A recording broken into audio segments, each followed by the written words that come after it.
Assalamualaikum warahmatullahi wabarakatuh. Innal hamdalillah nahmaduhu wa nasta'inuhu wa nastaghfiruh wa na'udzu billahi min shururi anfusina wa min sayyiati a'malina may yahdihillahu fala mudilla lahu wa may yudlil fala hadiyalah. Asyhadu an la ilaha illallah wa asyhadu anna Muhammadan abduhu wa rasuluh la nabiyya ba'da. Allahumma salli ala Sayyidina wa Habibina wa Syafi'ina wa Maulana Muhammad wa ala alihi wa sahbihi wa mawala. Masa rehat Bapak Ibunya? Alhamdulillah ya. Alhamdulillah kita masih diberi kesehatan, masih diberikan keimanan sehingga mampu melangkahkan kaki kita ke rumah Allah, salah satu tempat yang sangat disenangi Allah ya, yaitu masjidnya, lebih khusus lagi di masjid kita yang tercinta ini, yaitu Masjid Baitul Mukmin. Alhamdulillah pula kita bisa meluangkan waktu untuk mengikuti kajian ya, mengkaji diri sebenarnya. Jadi bahasa Indonesia, di bahasa Sunda jadinya mengaji, ngaji diri. Nah, pada kesempatan kali ini kita akan membahas tentang konsep diri seorang manusia. Ya. Minggu yang lalu kita sudah belajar tentang apa? Masih ingat, Pak? Nah, syahadatain ya, alhamdulillah. Urgensi syahadatain ya, bagaimana syahadatain ini bisa merubah hidup seseorang ya, dan yang menentukan bagaimana akhir kesudahannya. Nah, pada kesempatan subuh ini kita akan belajar tentang konsep diri seorang manusia ya, artinya kita harus tahu dulu nih, siapa kita ini, saha urang teh, ya, dari mana, di mana, ya, dan pada akhirnya kemana, mau balik teh, mau pulang teh, ya, mau dikembalikan kemana, dan yang paling penting, ya, adalah mengapa kita diciptakan. Itu ya Pak. Kunaon sih orang teh, apakah ujug-ujug gitu Allah teh menciptakan kita ya, dan kenapa manusia berbeda, yang pada akhirnya tadi ya, nggak mungkin Allah itu menciptakan kita dengan segala macam kelebihannya ya, kecuali ada sebabnya ya. Jadi kalau kata pepatah orang luar katanya ya, kita tuh harus menemukan diri ya, menemukan mengapanya. Kalau kita why-nya ya, why kenapa, karena kalau kita sudah menemukan mengapanya ya, apapun yang terjadi ya, kita akan tetap punya energi untuk menyelesaikan mengapanya ya. Maksudnya gini, kayak misalkan kalau ada dua orang bekerja nih, kuli ya, yang satu ditanya lagi nembok nih, lagi membuat dinding, kenapa kamu membuat tembok ya? Oh ya, saya ini pekerjaan saya adalah membuat tembok. Saya ingin membuat tembok ini, kemudian saya dapat gaji ya, sehingga anak istri saya bisa makan ya. Yang satu lagi ditanya nih, ada tukang tembok juga sama, kamu kenapa nembok, lagi bikin apa kamu? Ya, saya ingin membuat tempat ibadah ya yang indah, yang membuat orang-orang yang nanti akan beribadah di sini ya, tenang, tentram dalam beribadah kepada Sang Khalik. Nih kalau kita punya anak buah seperti itu dua, ya taruhlah yang pertama sama yang kedua tadi, kira-kira mau milih yang mana Pak anak buah? Yang pertama apa yang kedua? Yang kedua ya. Karena yang kedua ini mempunyai motivasi lebih. Kenapa dia melakukan sesuatunya? Mengapanya itu dia punya maksud yang lebih tinggi daripada sekedar orang yang pertama. Gitu. Ya. Jadi salah satu penyebab seseorang itu sukses ya karena dia mempunyai purpose gitu ya. Jadi orang itu kan bisnis atau bekerja itu ada 3 hal saja yang dicari itu. Pertama mencari profit, mencari keuntungan ya. Yang kedua karena dia mempunyai passion, mempunyai gairah untuk bekerja ya. Dia mencintai pekerjaannya. Tapi sebetulnya yang paling tinggi derajatnya seseorang itu bekerja itu adalah karena purpose ya. Karena dia mempunyai misi ya, menyelesaikan pekerjaannya itu. Sehingga kalau orang sudah menemukan misi kenapa saya bekerjanya ya, maka dia mempunyai rasa cinta untuk mengerjakan pekerjaan itu. Karena dia mengerjakannya dengan rasa cinta, dengan senang ya. Sehingga dia sering kadang-kadang lupa waktu, maka apapun yang dia kerjakan hasilnya akan menjadi suatu masterpiece lah istilahnya ya, suatu yang luar biasa ya, bukan yang biasa-biasa saja gitu.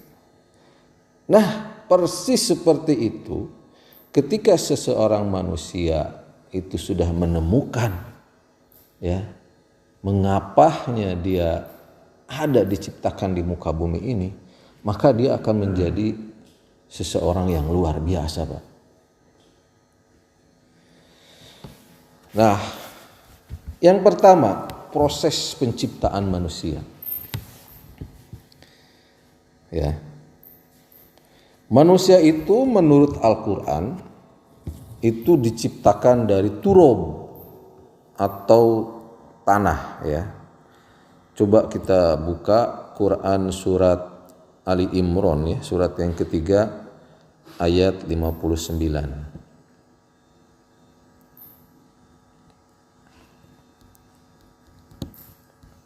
A'udzu billahi minasyaitonir rajim.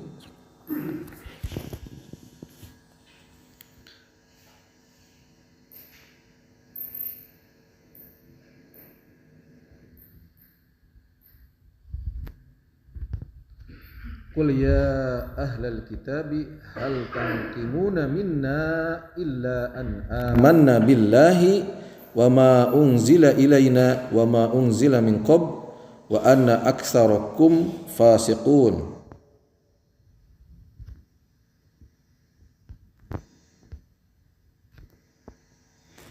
Wah, ini salah kayaknya suratnya.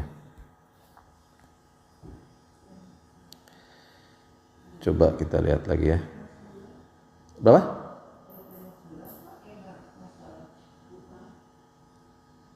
Bukan ternyata ya. Coba kita lihat.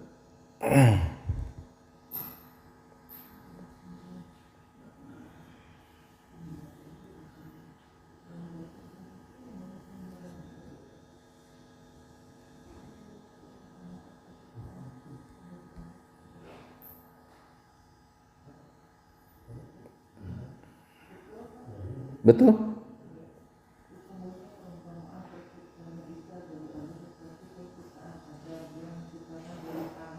Oh iya. Betul ya Bu ya? Oh saya salah, saya Al-Maidah, harusnya Ali Imran. Betul ya Bu? Ntar.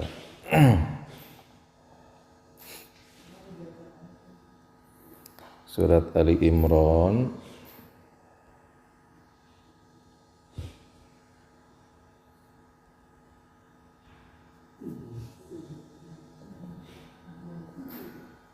Pak Agus, mana Pak Agus? Biasanya kayak Pak Agus. Bagian A'udzubillahi minasyaitonirrajim. Inna mathala Isa 'indallahi kamathali Adam. Khalaqahu min turabin tsumma qala lahu kun fayakun. Ya. Yang artinya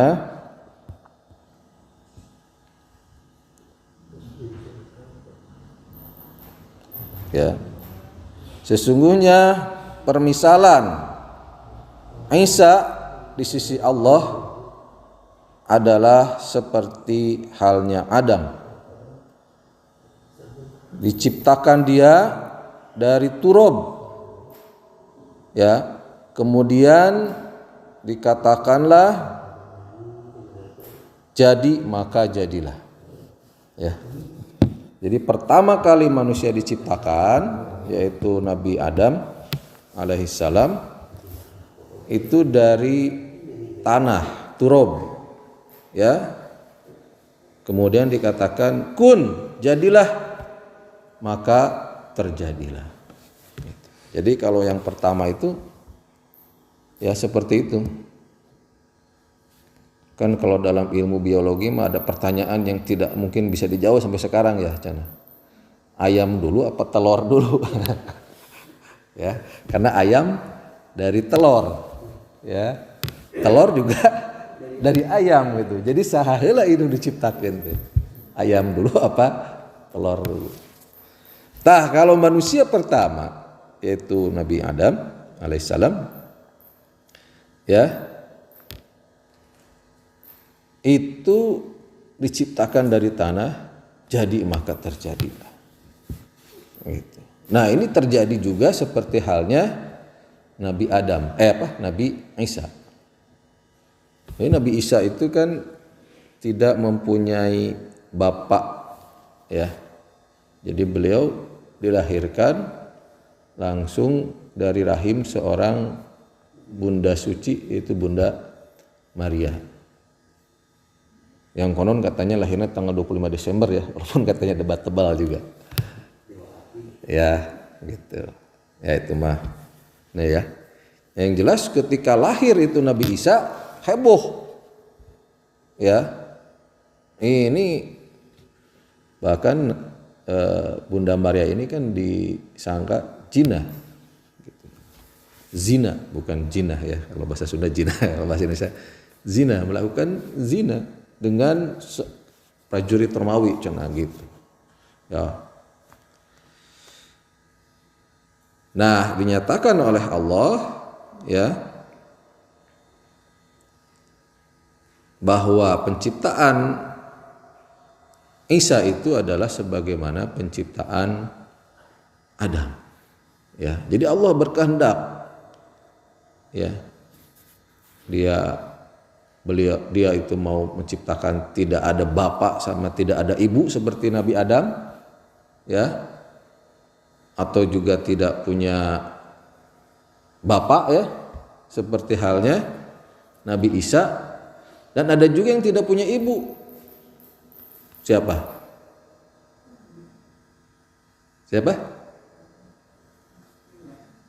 Ya, Hawa, ya. Hawa itu diciptakan dari tidak ada ibu, tapi dari Adam langsung, ya, dari rusuknya Nabi Adam. Itu. Jadi Allah Maha Pencipta. Ya. Kemudian yang kedua, ya, menurut Al-Qur'an juga bahwa manusia itu diciptakan dari tanah liat atau lazib, ya. Coba buka Quran 37 ya, surat ke-37 ayat 11. 37 itu surat apa, Bu? Sofat ya. 37 ayat 11. A'udzubillahi minasyaitonirrajim. Bik, tolong bawain Quran terjemahan, ada nggak?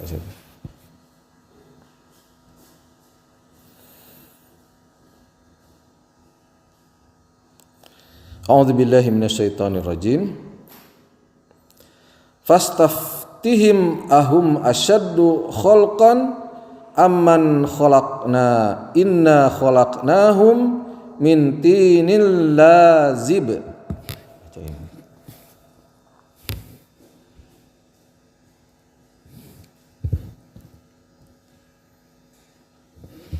Ya, coba artinya, Bik.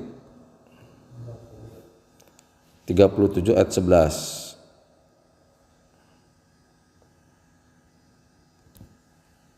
Maka tanyakanlah kepada mereka, musyrikah, apakah penciptaan mereka yang lebih sulit, ataukah apa yang telah kami ciptakan itu? Sesungguhnya kami telah menciptakan mereka dari tanah liat. Nah, itu ya.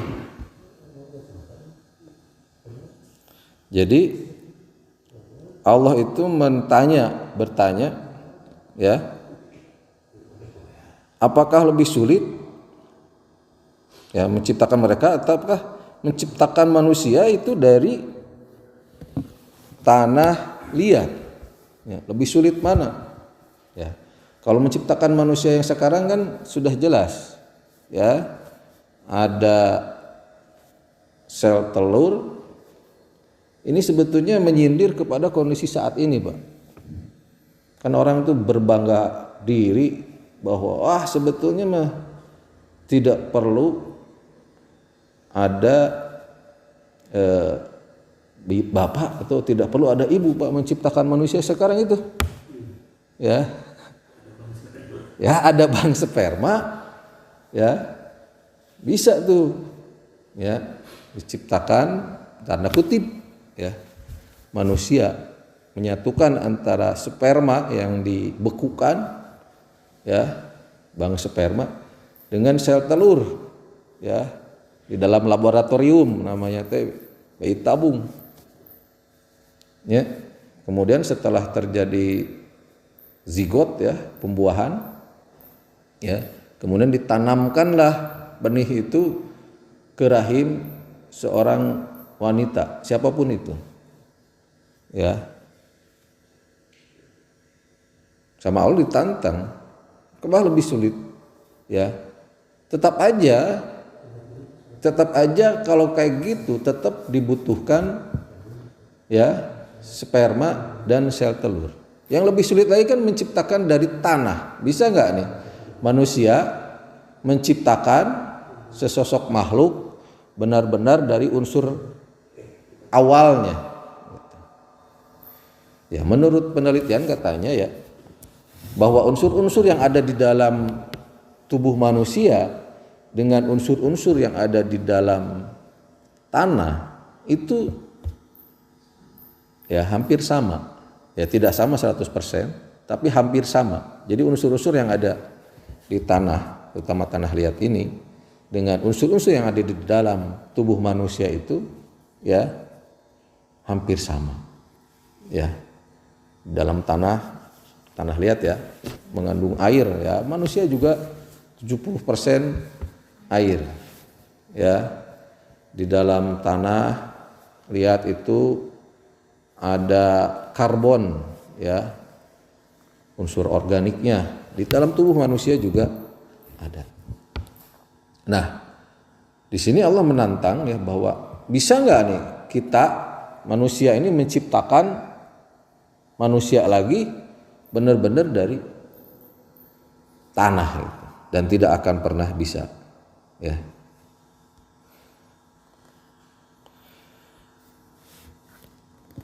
Kemudian Allah juga mengatakan bahwa manusia itu diciptakan dari air yang hina, ya, atau air mani, ya, atau juga dari air yang dipancarkan, dan juga dari nutfah, ya. Coba buka Quran surat 36 ya. 36 teh Yasin ya. Ayat 77. Pak Iwang biasanya apa Yasin Pak Iwang? Udah ketemu Bik? Untuk Pak Haji?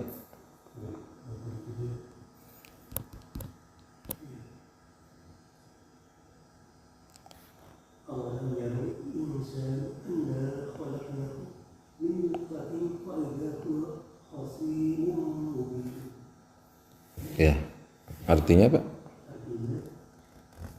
Dan tidakkah manusia memperhatikan bahwa kami menciptakannya dari setetes mani, ternyata dia menjadi musuh yang nyata. Nah, ya, ini adalah pertanyaan yang menohok Pak.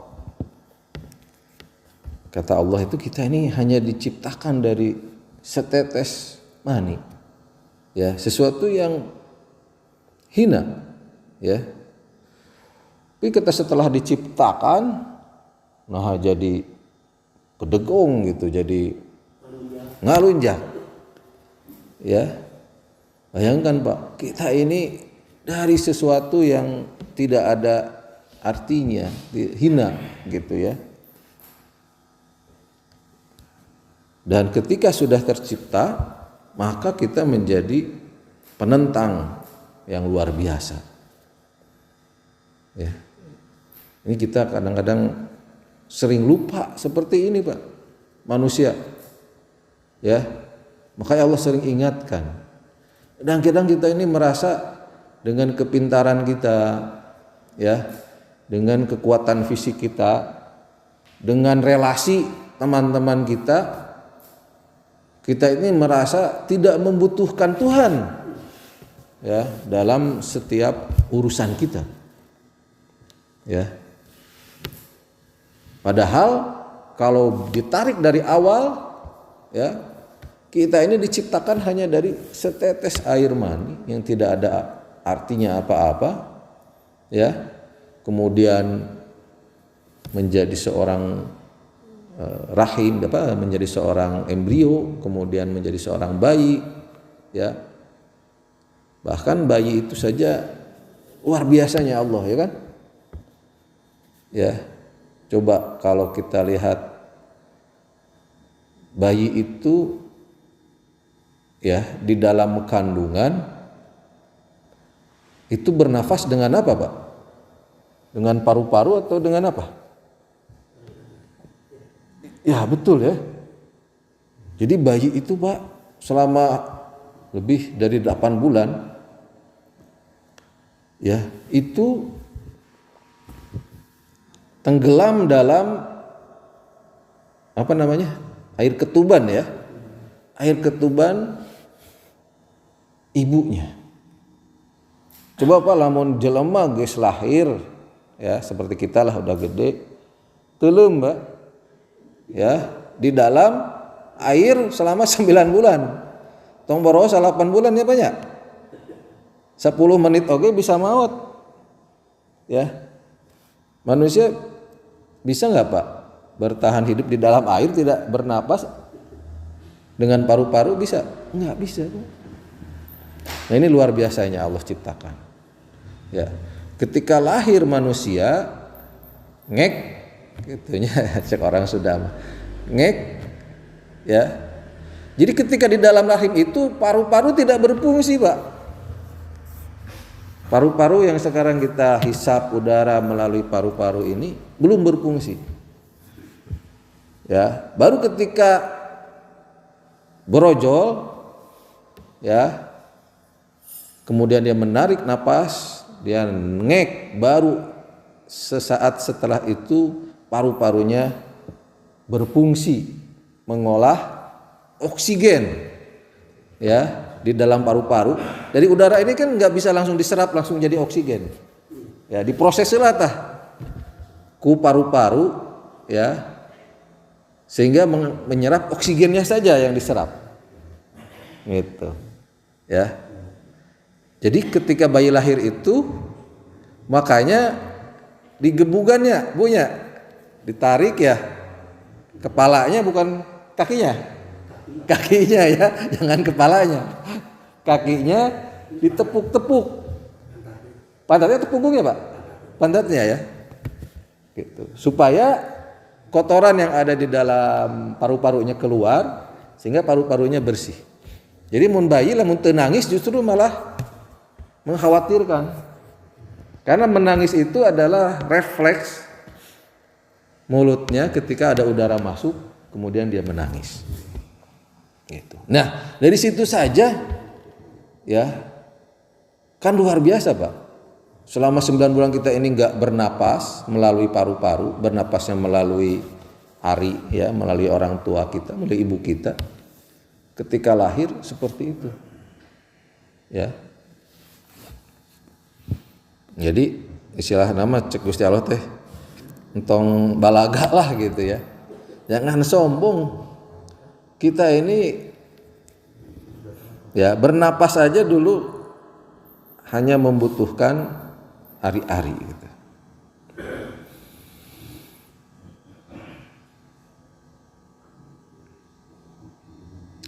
Nah, jadi dengan adanya kejadian-kejadian yang diceritakan oleh Allah dalam Al-Qur'an tadi ya, sebetulnya ini mengingatkan kita bahwa sesungguhnya banyak keajaiban-keajaiban yang kalau kita renungkan ya, bagaimana kita ini diciptakan. Ya. Sehingga harusnya kita ini akan berpikir bahwa kita ini pasti diciptakan oleh Sang Maha Pencipta, yaitu Allah Subhanahu wa taala. Ya. Kan enggak mungkin, Pak ya. Kalau kita misalkan gedung ini ya rumah masjid ini tiba-tiba terjadi begitu saja, mungkin nggak, Pak? Ya, tiba-tiba ada angin puting beliung, di sini ada semen, ada pasir, ada besi, ada kayu, ada puting beliung. Setelah puting beliungnya selesai, maka langsung ngejenggleng Masjid Baitul Mukmin. Percaya tuh Pak lamun saya cerita kayak gitu? Ya, pasti dianggapnya saya nugelo, betul tidak, Pak? Nah, itu katanya peluang ya, alam semesta itu diciptakan kalau terjadi begitu saja tanpa ada yang mengaturnya, tanpa ada yang membuatnya secara tepat. Nah, begitu pun dalam penciptaan manusia. Ya. Dalam penciptaan manusia ini Allah menciptakan kita ini dengan ukuran yang sebaik-baiknya, ya, setepat-tepatnya. Ya, coba kita lihat 9 bulan nggak bisa bernapas dengan paru-paru, tiba-tiba pas lahir jadi bernapas dengan paru-paru. Ya, subhanallah. Nah, kemudian kalau begitu apa sih tugas manusia di dunia ini? Ya. Pertama, manusia itu tugasnya adalah sebagai hamba Allah. Ya. Tugas utama diciptakannya manusia adalah sebagai hamba Allah yang menjadikan Allah sebagai satu-satunya Rabb yang disembah dan sebagai prioritas utama cinta kita. Karena ilah itu dalam bahasa Arab bukan hanya sekedar sesuatu yang disembah. Ya. Kalau kita mengucapkan syahadat la ilaha illallah, tiada ilah ya selain Allah. Nah, maka ilah itu bukanlah semata-mata apa yang kita sembah. Ya. Jadi sesuatu yang membuat kita cenderung, membuat kita mencintai, membuat kita ingin berkorban, itu adalah ilah. Ya. Jadi bisa jadi nih istri kita, pasangan hidup kita itu bisa menjadi ilah. Ya, kalau kita lebih mencintai istri kita dibandingkan Allah. Ya. Gitu. Atau bisa jadi juga kita mencintai pekerjaan kita, ya, melebihi kepada Allah, maka kita sudah melakukan kesyirikan, kemusyrikan. Ya, jadi orang teh nu penting mah gawe lah. Salat mah kumaha engke. Ya. Nah, maka kita sudah menjadikan pekerjaan itu sebagai ilah. Nah, ini bahaya, Pak. Jadi arti sempitnya memang ilah itu adalah sesuatu yang disembah. Kita mengabdi kepadanya. Kalau zaman dulu ada Lata, Uzza, Manat, ya, Hubal, berhala-berhala ciptaan manusia yang disembah. Ya. Tapi arti luasnya ilah itu adalah segala sesuatu yang kita prioritas utamakan dalam kehidupan ini. Ya. Jadi bisa jadi kalau kita prioritas utamanya adalah keluarga kita, bisa jadi keluarga kita yang menjadi ilah, Pak. Gitu. Quran surat Az-Zariyat ya, ayat 56 itu ayat yang populer. Ya. Gimana, Pak? Wa ma khalaqtul jinna wal insa illa liya'budun. Dan tidaklah semata-mata kami ciptakan jin dan manusia kecuali menjadi hamba Allah, menyembah kepadanya. Ila liya'budun. Ya. Jadi inilah mengapanya, kenapa diciptakan kita sebagai manusia adalah sebagai hamba Allah. Ya. Nah, jadi kalau orang sudah menemukan mengapanya, salah satu yang pertama ya, mengapa kita diciptakan adalah menjadi hamba Allah.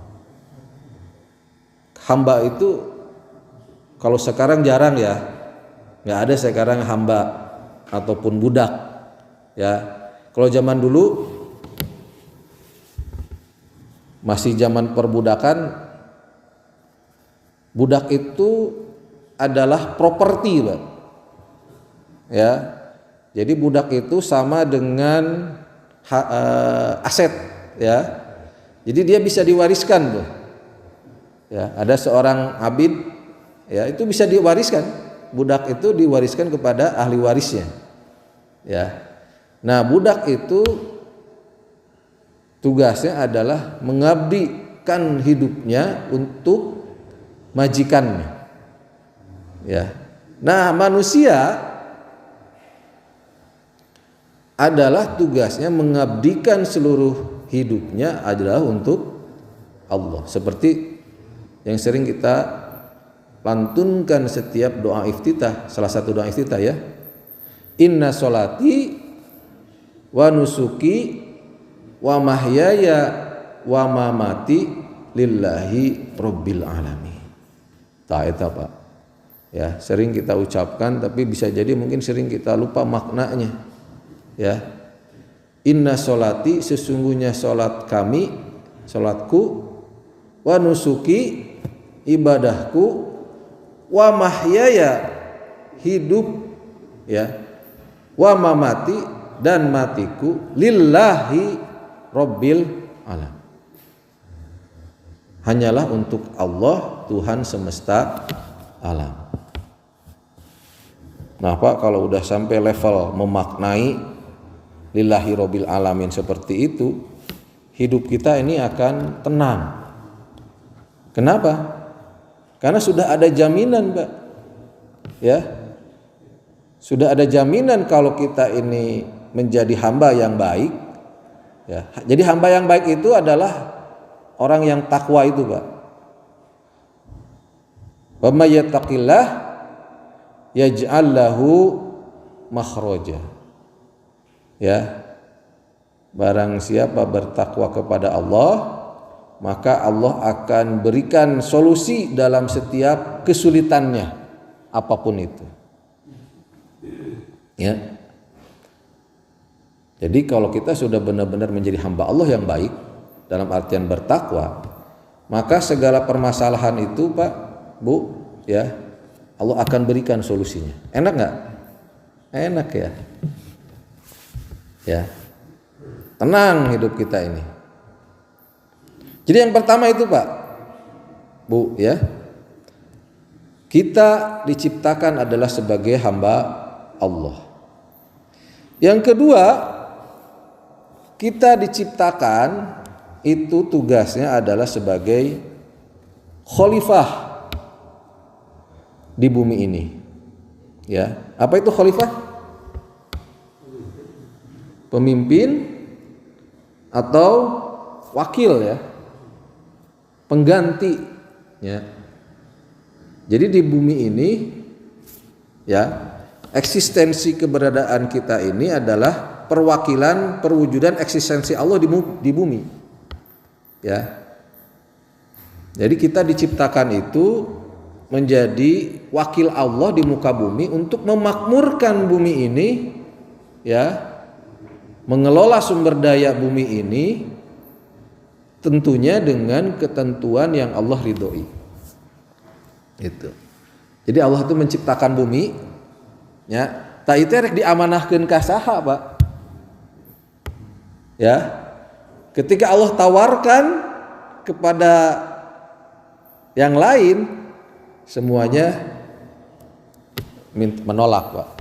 Ya, kepada gunung, pada hewan, ya, semuanya menolak. Nah, kepada manusia mau manusia itu.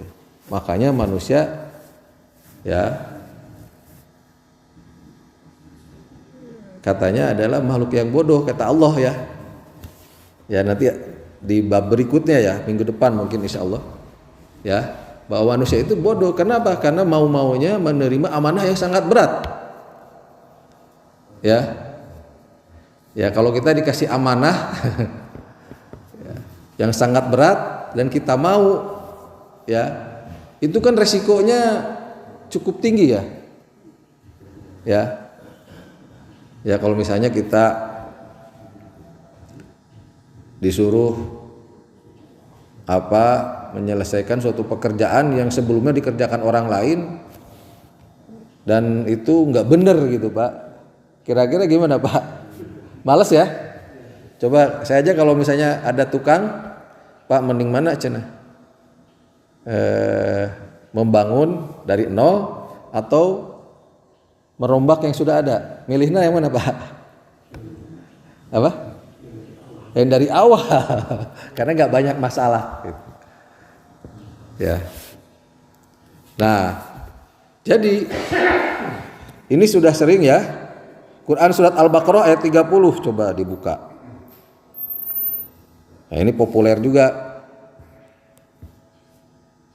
Kumaha, Pak, baca surat nanti. Ini populer, ya. A'udzubillahi minasyaitonirrajim.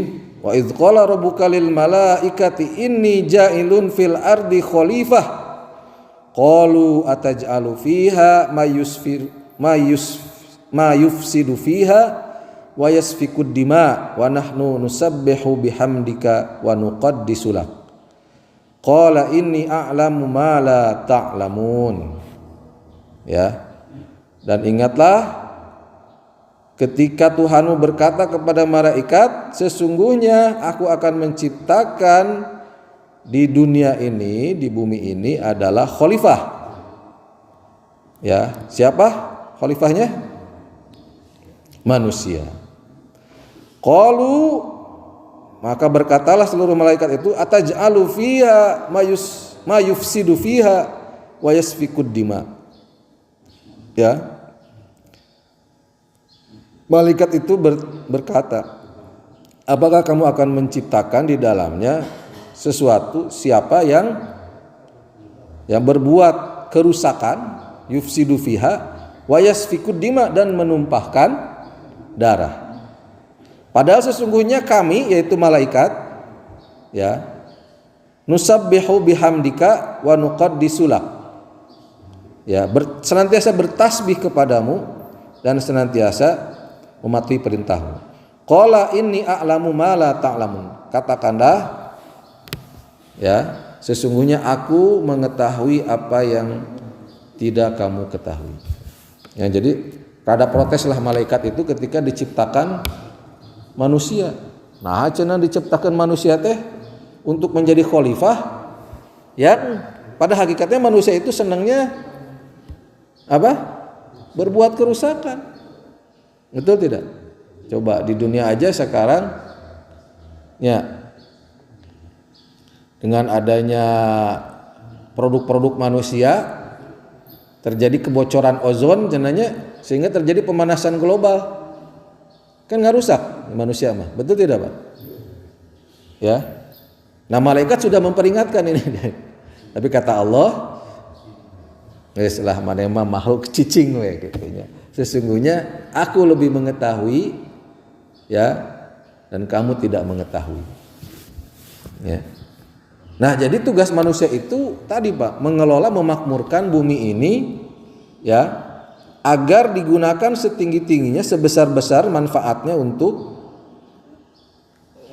meninggikan kalimat Allah di muka bumi. Nah, jadi tugas kita ada dua Pak di dunia ini. Ya, kesimpulannya, yang pertama, kita ini sebagai abid, sebagai hamba Allah. Tugas hamba adalah menjalankan perintahnya dan menjauhi larangannya. Itu yang pertama. Ya, makanya definisi orang yang bertakwa adalah orang yang menjalankan seluruh perintah Allah dan menjauhi larangannya. Jadi abid yang melaksanakan job description-nya dengan benar, itulah orang yang takwa. Karena hakikatnya fungsi abid atau hamba Allah yaitu menjalankan apa yang diperintahkan Allah dan menjauhi larangannya. Dan yang kedua, ya, kenapa kita diciptakan? Tugasnya adalah menjadi khalifah, menjadi wakil Allah, memakmurkan bumi ini, ya, yang akan digunakan sebesar-besarnya untuk, ya, ketentuan Allah Subhanahu wa taala. Itu. Jadi kalau kita harus bangga Pak sebagai makhluk bernama manusia, karena kita ini menjadi wakil Allah. Ya, kita ini hebat Pak. Makanya sebagian sifat-sifat Allah itu ada pada diri manusia.